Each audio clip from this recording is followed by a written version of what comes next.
Hamka dan Citra Ham ini adalah kelanjutan dari film Buya Hamka. Buya Hamka volume pertama dan sekarang ini Buya Hamka volume kedua dengan judul Hamka dan Citra Ham.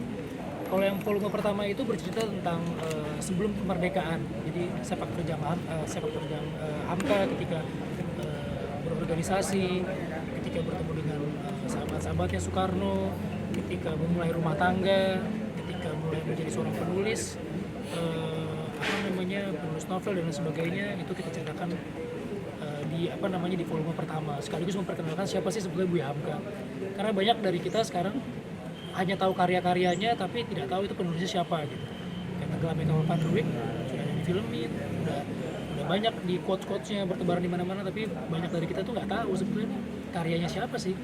Teman-teman taunya ini karya sutradaranya, bukan, ini adalah karya seorang ulama besar yaitu Buya Hamka. Nah, di volume kedua ini kita menggambarkan lebih luas lagi tentang sepak terjangnya seorang Hamka. Ketika pasca kemerdekaan Indonesia itu tidak baik-baik saja gitu. Semua orang berjuang, mau dari benar-benar tentara, pemimpin-pemimpinnya, Bung Karno, Hatta dan sebagainya, termasuk para ulama-ulamanya, yaitu Hamka salah satunya. Dan Hamka ini bergerilya di daerah Sumatera karena apa? Karena ketika pasca kemerdekaan itu Indonesia bukan yang bersatu tapi malah pecah. Malah saling punya agenda masing-masing.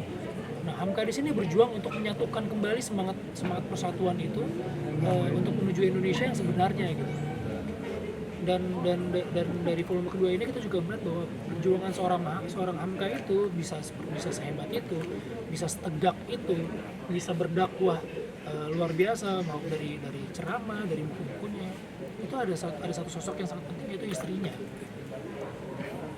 Sering sekali gitu ketika sebuah film biopik itu menceritakan tokoh utamanya aja, hero-nya adalah si pahlawannya itu, yaitu sosok si Buya Hamkanya aja. Tapi di trilogi ini kita mau menggambarkan bahwa seorang suami, seorang bapak, seorang pejuang itu tidak akan bisa berdiri tegak tanpa adanya support system yang bagus, yaitu keluarganya, terutama istrinya.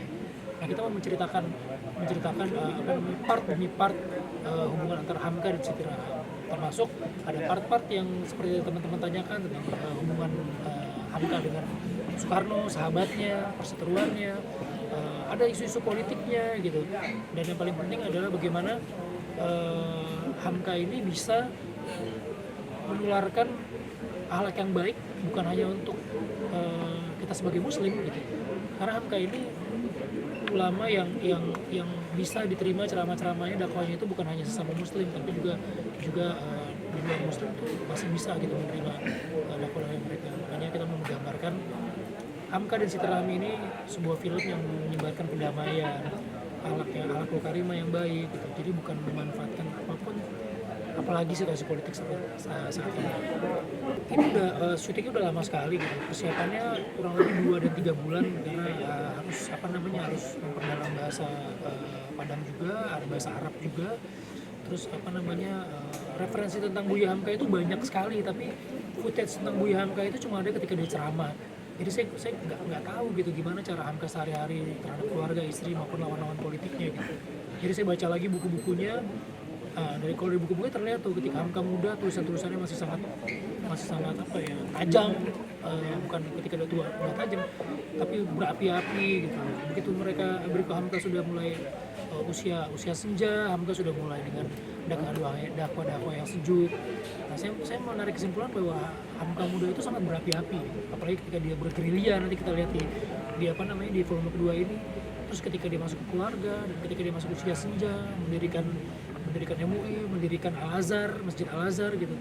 Lihat sekali bahwa seperti ilmu padi gitu, bahwa semakin berilmu, semakin berundung dan semakin menenangkan.